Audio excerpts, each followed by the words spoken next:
First of all, I want to congratulate you on your award, man. Appreciate that, man. You know what I mean? How did you feel?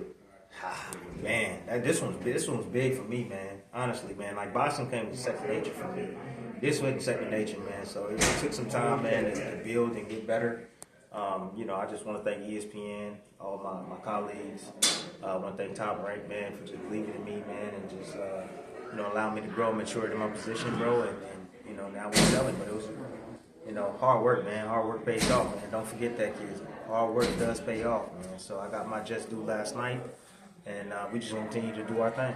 Absolutely. So I want to ask your prediction on a couple of these fights, man. So I want to think about tonight, Adrian Broner versus Blair Cobbs, and then who do you think is going to win and how they're going to win? Man, Brett Broner better beat Cobb, man. I don't think too highly of Cobb. I know him so much, not on a personal level, but he runs his mouth a whole hell of a lot. I just think that Broner, got a lot more pedigree. Not only the pedigree, but just more experience as well. I think he's a better boxer. He should be able to get the dub tonight. If he don't against Blair Cobb, bro, like hang him up, man. Because I don't look at Blair as that guy, man. I really don't. Got somewhat of a puncher's chance, but Broner's been in there with the best guys in the world, man. He's been in there with Pacquiao, and Pacquiao couldn't do nothing against him. So look, he should be able to win the fight, man. Okay, so I want you to break this down for me if you can, the best way you can. Gervonta Davis versus Frank Martin, and who wins that fight and how they win the fight. I think it's a lot tougher fight than what people think it is going to be, man. I think it'll be tough early on, but then I think Gervonta is going to take over late in the fight, or as he should. See, I look at Gervonta as a spurt type of fighter, man. He fights in spurts. His accuracy is superb, man. He got superb accuracy once he puts his combinations together. Good boxer too, in a sense. But I look at him southpaw versus southpaw, man. It's a little bit different, man. They setups and counters. They have setups and counters that are similar. They use that jab, and then they look to either pull, use a pull counter to be able to land that left hand. Gervonta, I believe that his punch arsenal is a little bit better than Martin. I think that's going to play an effect. But the athleticism, that's why I said in the beginning it's going to be interesting. The speed, the athleticism, the quickness that Frank has, man, it's going to offset a little bit of what Tank usually like to do. Like, don't get me wrong, Tank is good. However, he's been down early in fights, man. At least on one scorecard, he's down in the fight, bro, at least. So, when he fought against Barrios, and it was almost like, he was down on the scorecard. When he fought against, what's that other boy, 140, Romero. Oh, yeah. He was the same thing, Broly. He had Broly winning through 6 rounds, and he stopped him. So that's what I'm saying. I mean, he'll fall behind, but it's how he approaches the fight, man. He takes his time, and he looks to set you up, and he recognizes patterns. And so I think eventually that's what's going to happen, man. It's going to be competitive, and then it's not going to be competitive. I see an uppercut. I don't know why, but I see an uppercut landing for Gervonta, hurting Frank. And once he hurts you, bro, one of the best finishers in the game, I think he finishes him. It's going to be a late stoppage, though, but it's going to be competitive until it's not. Okay, dope. So I know Terrence, he's fighting Israel. What are your thoughts on that fight? Majumov is strong, but he's what we call I call him like 10-0, a regular fighter to me, man. Like no disrespect in any way. I don't see anything really glaring at me. Got power. I mean, I think he got a puncher's chance for sure. But I just see Crawford being levels of skillful, like too skillful for him, levels above him. I think the only person that can beat Crawford is himself at this point, especially at 54. Majumov he's a champion. He must be respected. But as far as skill, Crawford all day, man. So by you saying that, a lot of people saying that basically he will fight. Canelo said he will fight him for like it's not about the money. Do you feel like that's true? What? Canelo will fight Crawford like it's not about the money. Like he will fight him like just because, like not like for free, you guys know what I mean? But like. But if Canelo just will fight Crawford not for the money, yeah. I don't. Like, basically, they were saying like they didn't know if it was true. Like people were saying that he wouldn't fight Crawford regardless of any type of money, basically. Like. Well, look, Canelo fought against. This is the problem with Canelo. The fact that he fought against Charlo, right? Mm-hmm. Charlo coming at 154, moving up a couple of weight divisions to face Canelo, and you go in there and Charlo go in there and lay an egg. He just basically went in there and survived. He just felt like, yeah, I'm not on Canelo's level. But the difference is the mentality of Crawford. He's a top pound-for-pound guy. Charlo was never a top pound for pound guy. The skill set of Crawford as well, what he brings. He's a competitor, man. And he's been after Canelo, man. He wants to fight Canelo. And I think he'll do well against Canelo. I really do. I mean, now, am I nervous for the fight? If they were to fight, hell yeah. Because Canelo can punch, man. That dude can punch, and all they're going to take is one. And hit a guy like Terrence, one time who's coming up 3 weight classes to be able to face him.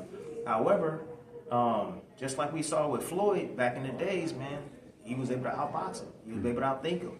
And I think that Crawford has that ability. He can be able to outbox him, outthink him, make him miss, make him pay. You know what I mean? As long as he's not catching too many of them, and he's using his legs and his athleticism and defense to get out of the way, he should be able to beat Canelo, man. Slow plodding forward, good jab, got good quickness, throws a lot of hooks. Crawford just get away from all of those, get underneath him, bro. He should be able to beat Canelo, man. I'm telling y'all, he should be able to I agree beat with him, you. dog. I agree with you. At the end of the day, but again, we judging it based upon what Charlo was able to do. Two different fighters. Didn't do nothing. Two different fighters. He was scared. He ran the whole fight. He was scared, bro. He didn't want to get knocked out at the end of the day. And I don't blame him. You know what I mean? He didn't want to end up on a poster. I understand that. But however, man, you said you wanted to be great. You weren't great that night. But Crawford is daring to be great. And I think he can do it. Dope, man. I appreciate that. So, question. So, Ryan has failed his drug test. Came back. He's failed both. You know what I mean? So, what do you think should happen next?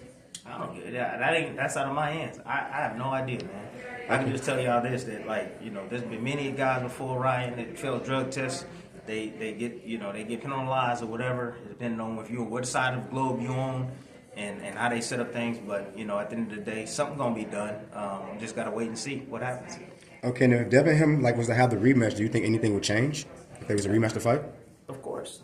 How do you see that playing out?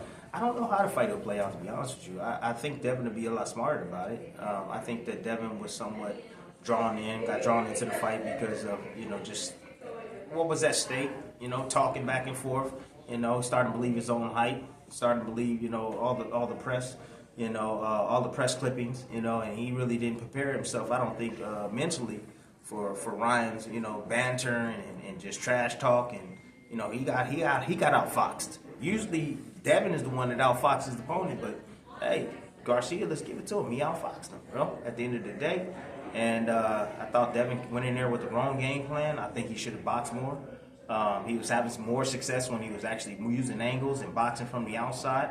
It was easy for him, man. But then he started wanting to stand directly in front of him, got hurt several times with the left hook, didn't hold the phone, and so some of his bad habits caught up with him during the fight. When shit get tough, man, like you can train for things, right? But when things start getting tough, you result back to who you truly are, man. And that's what happened with Devin. He went back to who he is, dropping that hand, using that jab, dropping it, not holding the phone, leaning to his right, all that shit caught up with him. So, but yeah, I think he can make some adjustments. Definitely, I would say add a new trainer, add a couple of, new set of eyes, to help his father, in the corner. And I think he can come back with a brilliant game plan. He should be able to beat Garcia, bro. And look, man, everybody, not just me, everybody and their mama picked freaking Haney to win the fight, dog. I mean, come on, bro. He was a heavy favorite, bro. Like, you're not lying. So you ain't lying. I gotta laugh. You ain't lying, though. Then you got the stipulations as far as the drugs. I mean, the PEDs. You got the stipulations as far as the weight. You know what I mean? And I still say 3 pounds is a lot. I just had a guy say that 2 pounds, the last 2 pounds was hard to get off. He was like, man, those last 2 pounds, they killed me, Bradley. I just got done with the fighter meeting right now. You know what I mean? So he was like, yeah. So those last 3 pounds, Garcia didn't want to take from himself. And so he went in there stronger than usual, bro. Okay. So what do you feel about the Deontay Wilder loss? Look, man, the loss with Deontay Wilder, Deontay for me is gun shy. It's gun shy, man. Something happened to him mentally, and it could be the fact that he was knocked out a couple of times. And I've noticed this. There's a pattern with punchers. You can even go back to when you had George Foreman back in the days when he faced Ali. After that, bro, he wasn't the same guy. So do you think he should retire? Well, George retired and came back, and he rebuilt himself little by little. But there's been a lot of guys, punchers, that dominate, and they lose that, man, once they get knocked out. And I think that's what's happened to Deontay Wilder. It even happened to Tyson for a little while. He got with Buster Douglas, and he was able to get some of that back. Even Joshua. Joshua got knocked out, but he came back. The difference is he came back and he redeemed himself, and he fought those demons, and then he got active, and then he trained trainers, and now he's back at the forefront. You know what I mean? Even Dubois. Dubois, he got a little back. He got a little bit coming back. From him quitting. A lot of people saying he quit in the He quit in the what was that fight? Was that fight? Usyk? No, it wasn't the Usyk fight. It wasn't the Usyk fight. Damn, it was a fight before that. The one where what's that boy name from England? Okay, I know you talking, but I can't Joseph. think of his name. Joseph Parker. Not Joseph. I mean the other Joseph. Dubois? No. Dude, he talk about Dubois. His name is. Nah, I know he talk about. I don't know why I can't remember his damn name, but I call him the Terminator. Just put it that way. I call his ass the Terminator. But anyways, when his eye, when he got hit, I think he got hit in the eye, and then he ended up saying that he quit, he couldn't go anymore. Yeah. He just quit. So he bounced back. You know what I mean? So as far as Deontay Wilder, look, I'm not gonna tell him that he needs to retire at the end of the day, because that's all up to him. And I'm never going to tell a fighter that they need to retire. So he got to make that decision. But, from the looks of things right now, bro, it seems like to me like he's fighting something even worse than that right now. And, I know his wife got a get through restraining order. Yeah, but I hope he get through that, man. You know what I mean? I hope he does. Thank you, man. Tim, I appreciate you for your time, man. I appreciate you. No doubt. All right.